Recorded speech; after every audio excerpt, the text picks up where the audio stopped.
Karen from Countyfairgrounds USA, countyfairgrounds.net. Welcome to today's podcast.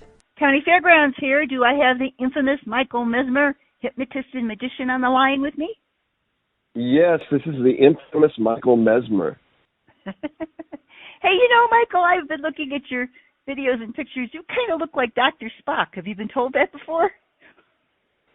Actually, I've been a lifelong trekker, and I actually won. There's a network called the Heroes and Icons Network that has Star Trek every evening. And a couple of years back, they had a competition, and they wanted to get the most valuable trekker, and I ended up winning the competition. So, yeah, I do cosplaying, too, as Spock, so I enjoy it. Okay. Well, he was one of my favorite characters. Yep. Absolutely great. Anyway, so you do primarily more hypnosis, and you're known around the world as a world-class hypnotist, but you're also a magician, right? Yeah, I do. I actually have been touring with magic for many years, all over the world, and I'm known as a hypnotist too, because that's what I'm primarily known as these days. But honestly, I've toured, all my life doing magic. Started doing magic when I was 11, actually. All right. Did you have a mentor? For both of them, I studied with people for both magic and hypnosis. The magic, I had several, but I went to the Chavez College of Magic in Panorama City when I was becoming a magician, and that at the time was the premier place to study. It's still in existence, not that particular location, and not the teacher I learned from, because I learned from Marian Chavez, the magic that I learned, and she's now passed away. But it's the only school that was open to the GI Bill to be able to go and actually study using the GI Bill at that time, back after World War II and in that era. And so I learned there. And then for the hypnosis part of my career, I went to the Hypnotism Training Institute in Glendale, California, which also no longer exists. But I studied under Gil Boyd, who's really considered the premier hypnotist and hypnotherapist in the world. I studied hypnotherapy because I want to become not just a stage hypnotist, but also very skilled at hypnosis in general and helping people with hypnotherapy as well. Here's a question I've always wanted to ask. I wanted to always ask a hypnotist if they've ever been hypnotized. We hypnotize all the time. It's a natural thing that we all do. So, but if you're talking about formally being hypnotized, yes.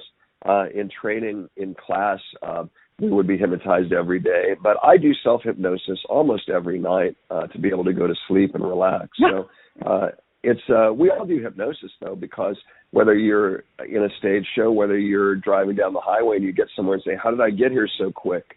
You've done that, I'm sure, where you're driving and say, wow, I already got here. Well, that's because you go into highway hypnosis. So even daydreaming in school or in a classroom, and there's many examples I could give you that everyone gets hypnotized. It's just not necessarily in a formal sense.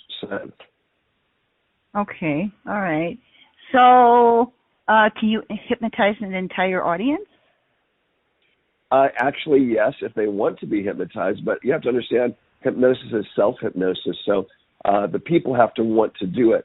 If they don't want to do it, then it won't work. But as far as an entire audience, I do seminars for various issues, weight control, etc. And, of course, everybody in the room gets hypnotized. Then I've always wondered about, is it true that some subjects don't easily awaken from hypnosis? No, actually, it's harder to stay in hypnosis than to – it's not exactly awaken, because you don't go to sleep when you're hypnotized. When you're hypnotized, you're in a state of relaxation. You're not really sleeping. It's not the same at all. So although we see it in the movies and it seems like it's some mysterious supernatural thing, it's just a natural state of relaxation. And as I mentioned, everybody goes into it. So you can easily come out of it anytime you choose as well. Okay. So what do you think what's the best thing about doing hypnosis? I think hypnosis is like any other, as far as entertainment purposes, hypnosis is, great in the sense that the people on stage have a personal experience with the show. It's, they're part of the show, and they have a really fun experience on stage, becoming the featured stars of the show. because the stage hypnotists, although we are entertainers and we do help to entertain the audience, it's the people that really on stage that really make the show. But also, it's like a group therapy session. Those that come up on stage seek out having a release and having that fun. And then the audience also has their own therapy and a laugh therapy, and that they're laughing, the people on stage are having fun. So everybody gets a benefit from it, psychologically speaking. As far as hypnotherapy work, which I work at the Younger Medical Center in Rancho Cucamonga when I'm not on the road, hypnotherapy, there's so many benefits, of course. Mm-hmm. That's what they say. I know I interviewed a hypnotist once before, and he had some kids, and he used to hypnotize his son and stuff before they went to bed. And that's kind of like cheating, don't you think?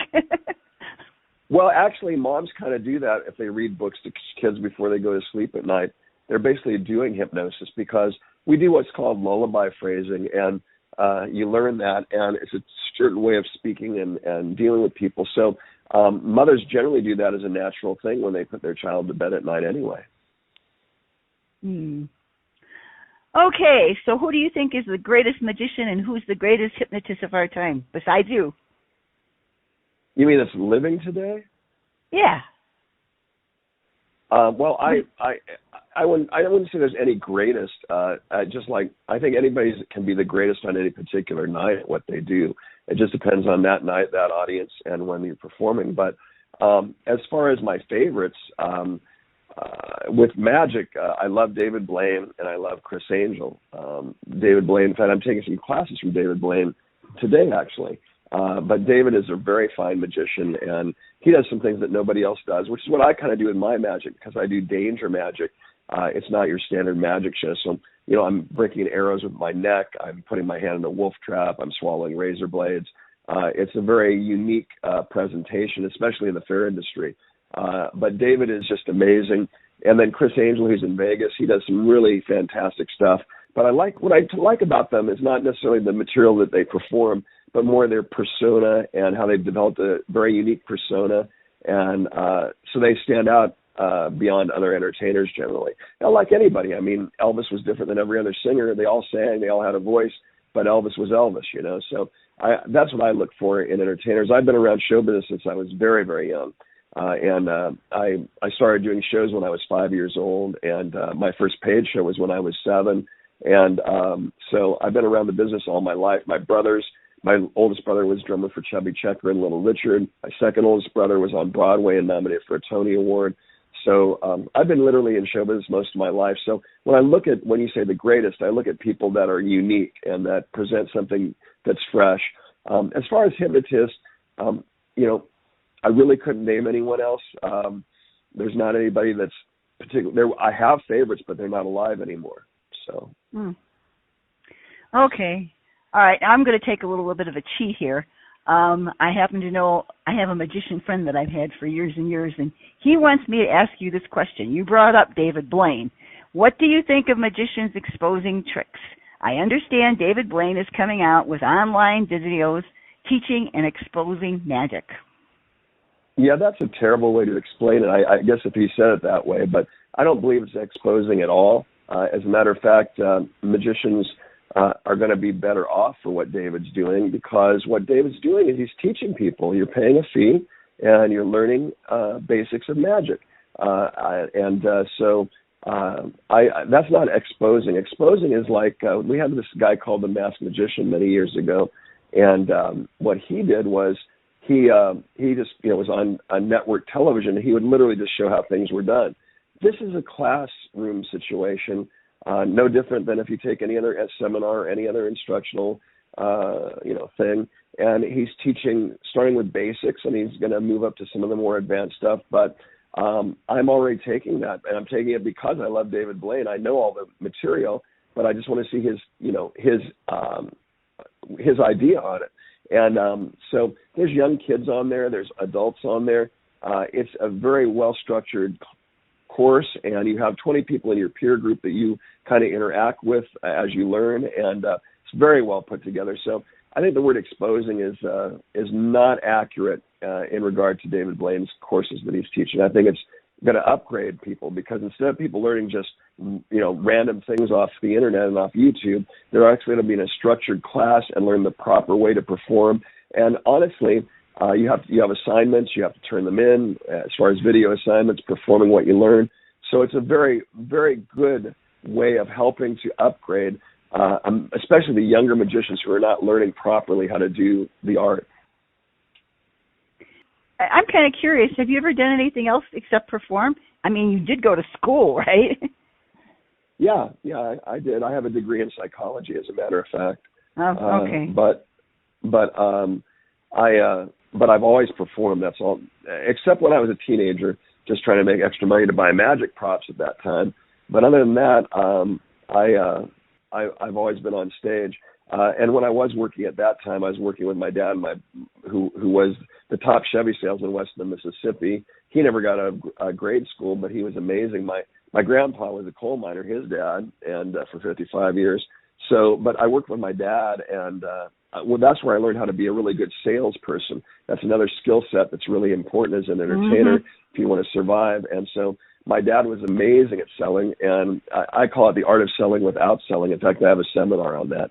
But I learned from him the way to sell without selling, essentially, which is not pushing people into things, but helping them find the best, selection for what they want.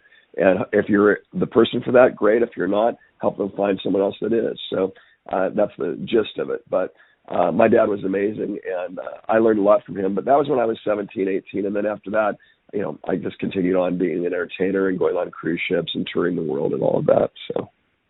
Yeah, you've been all over the world. So what do you think is your best or favorite show? What do you mean? What's been your best and favorite show, both with hypnosis and magic? I mean, what's your best experiences? Well, I've had this is not bragging. I don't mean it to sound that way, but I've been very fortunate and lucky to have done a lot of amazing things in my career. But strangely enough, some of my favorite things, and I've done a lot of them, performing for Princess Grace and performing for Michael Jackson and a lot of really amazing things in my career. But I always look at what I've done recently rather than what I've done in my past years. And actually, strangely enough, during the COVID time, I've had some really amazing things happen. I recently was on the Reels channel. In fact, it's still airing on there, with a show called Autopsy, The Last Hours of Roy Horn of Siegfried and Roy. And it sounds gruesome, but it's not. It's a really wonderful show because it really uplifts Siegfried and Roy. And I was fortunate enough to be, around Siegfried and Roy. In fact, they helped me with my magic when I was younger. And so they asked me to be a guest on the show, and I really love it. It turned out to be one of those things that I think will be a legacy thing that will be around long after I'm gone, because people that research Siegfried and Roy will watch that, and it's a fascinating show. It doesn't deal with the tiger incident as much as him passing away from COVID, because he was the first star to pass away from COVID. And so, but it talks about their life, and it's an amazing piece of work, and I'm so honored to have been part of that. And also, during COVID, one of my most, I would say, amazing shows that I was able to do with magic was that I performed for some millionaires, actually billionaires, over in Beverly Hills. I did a party for them, and to give you a concept of it, Wolfgang Puck was the caterer, and he was there personally catering the food for these people. And and Steve Wynn was in the audience, who owns a lot of casinos in Vegas, and they were actually sitting on the roof of the mansion, and they had a Picasso over the fireplace. So you can imagine the kind of pay I received and the amazing time I had there. And that was for my danger magic. So those were some of those. And then as far as hypnosis, I've had a lot of really cool hypnosis shows through the years. And I think I've appeared on television quite a bit with the hypnosis, which has been really fun. But, I think one of the neatest things I ever did with hypnosis is I worked for some folks that were mentally challenged, and helped them have a wonderful time. And it's really rewarding to perform for people that really, really never have an opportunity to be exposed to what you normally do, and for them to have joy in their faces. This was during a Christmas thing in Portland, Oregon this year also. So really, although I've had amazing things through my career, from, like I mentioned, even acting, doing movies. I've done movies with Chuck Norris and Robert De Niro. But I just like to focus on what I've done in the recent times, and those are some of the most recent things that I've really enjoyed doing. Well, I always like to ask this question of all my entertainers. You've had great times, and you've talked about that. There must have been some bad ones. You want to elaborate a little bit on that? You mean as far as shows, or? Yeah. Because I mean, there's a lot of ways to look at that. An entertainer's life is a challenging life, and it's not easy for your family. It's not easy for because you're always basically on the road, and your business is your life essentially. So you're selling yourself, you're performing, you're presenting yourself, you're promoting yourself. So it leaves very little time to really cultivate your personal life, your family life, and so it's difficult on the family and the kids and everything. So there's that. As far as shows, I can tell you one of the most challenging shows I ever did. I was performing for, I won't mention the company, but it's a gas company, fuel, for your car. And I was performing for the executives, and I was sent out to this party, and very rich. But they were, as I walked into the party, there was a pool house on the way, a pool and a pool house there. All the kids were being taken care of in that pool house, and they were watching on the movie screen. They were watching The Godfather. So then I go, and these are little kids. So then I go into the party, and I find out really it's all basically mob people. And so I'm doing the show, and I'm doing the show. They're all in tails and tuxedos, white ties, all of this, and this the big mansion out in the middle of this area. And I go into the show, and there's a point in the hypnosis show and this was a hypnosis show this particular time, where I have to excuse some people that aren't, they're not in the right mindset to do the show or to be hypnotized. And so I have to excuse one of these guys, and he's about the same height as me. I'm 6'3". He has his hair greased back. He's, the typical mob guy that you'd imagine from watching The Godfather movie. And he was not happy that I didn't want to keep him in the show. It was I guess it was maybe something against his being macho. I don't know. But anyway, when I excused him back to his seat, he didn't like that. So he chose to stand right behind me while I'm hypnotizing everybody and breathing down my neck. And he had this intense look on his face. And and the people in the audience were like, they didn't know what to do. Nobody knew what to do because this guy was one of the head guys, and he was pissed off at me just because he felt that, that was an affront to him as a man or whatever, that I would excuse him, and which it wasn't at all. Of course, I do that regularly. It's just some people just aren't apt to be hypnotized at that moment in time. So anyway, I just chose to ignore him completely and continue with the hypnotic process. And lo and behold, eventually he just faded away and went back to his seat. But it was a tense few moments there, I can assure you that. And so that was difficult. But, really most of my shows, except for injuries with the danger magic, which do happen sometimes. But other than that, most of my shows, there's no bad show. There's no, some are wonderful, some are good, some are, they're good enough for what was hired, not because of me, but because of the situation: wind, rain, electric fires, tornadoes, whatever you want to say. So it's because we work in the outdoor industry quite a bit with fairs. So, I would say that I've never had a bad show, just not a show up to the quality that I would like to do, but not by any means any fault of my own. It's just environment, situation, Mm. So are you booked for the rest of the year? I'm curious.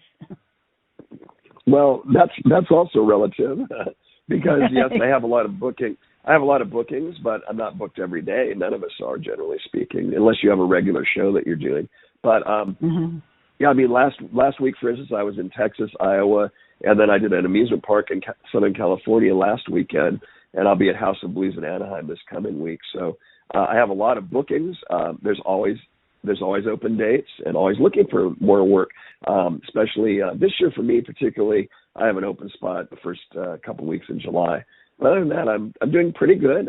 In fact, I think probably on target for most, for an average year, and maybe a little better than an average year. So yeah, doing okay.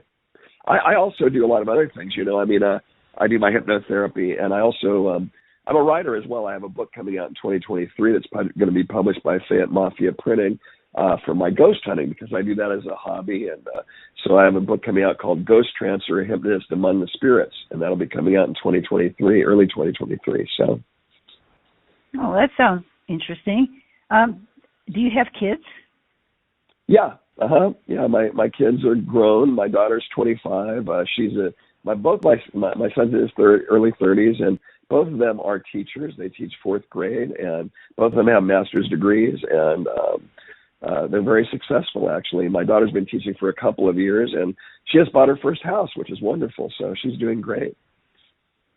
And Daddy hypnotized them all the time they were growing up, right?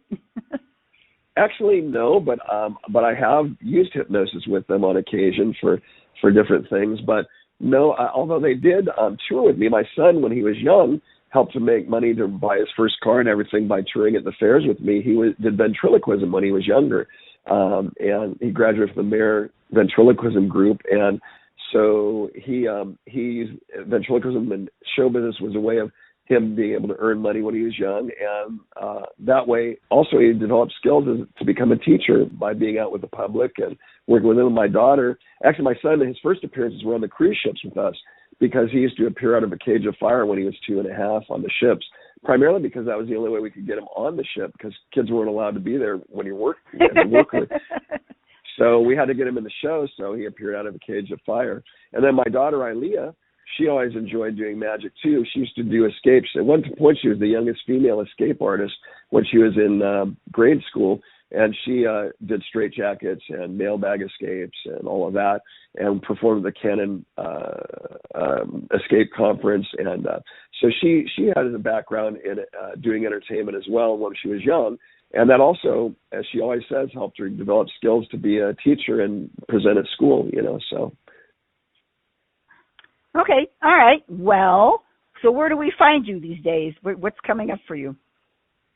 Well, like I say, I'm doing some things locally in California. Then I'm doing what most hypnotists do to make quite a bit of good income during June is sober grad nights. And we do them to keep kids safe, because on grad night is the night that most teenagers are killed in their lifetime. And because they get drunk, they go do things that are going to hurt them, and they don't realize, and then they end up getting in car accidents, or going in Texas, going over to Mexico, or in California, going over to Mexico. A lot of things that are not good. So what happens is the parents form an association to create these grad nights, and by doing these shows, we actually help these students and these young people to pass that night in a happy, fun way, but in a safe way, so that they can continue to have a wonderful life. So we do a lot of those during this time of year. I'll be everywhere from Montana to down to Orange County, California, up to Santa Barbara, Santa Cruz, Sacramento.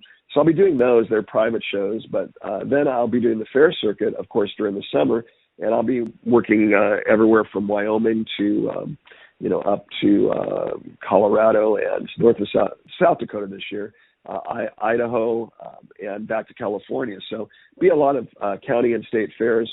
They're kind of my bread and butter, because I started out with fairs when I was very young. In fact, I was an entertainment director at the LA County Fair and San Bernardino at the National Orange Show when I was very, very young. I coordinated the community acts, the band competitions, all of that when I was young. That's how I kind of cut my teeth in the fair industry. So I've been in the business a long time.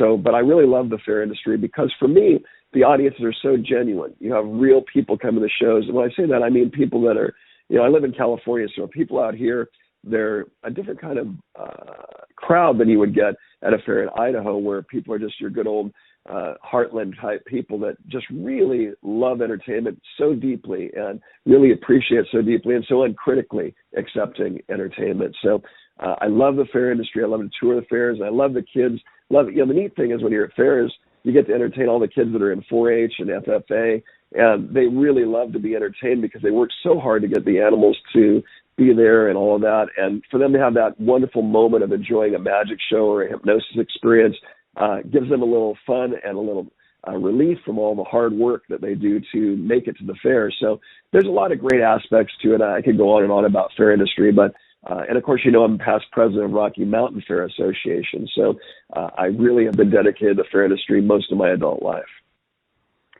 Okay, Michael, so how do people reach you if they're interested in either booking you or talking to you more? Sure. Well, the very best way is all the information's on my websites, but they can just call me too. I always give out my phone number, which is 951-315-1942. So that's 951-315-1942. Okay, Michael, I've thoroughly enjoyed talking to you. Thank you very much. It's been my pleasure. Thank you for calling me and interviewing me. And thanks to everyone out there who's ever attended my show. And I look forward to meeting a lot of new people after they hear this interview that come out to see the show. Always come up and say hello if you come to a show. Thank you. Bye-bye. Bye. Have a great day.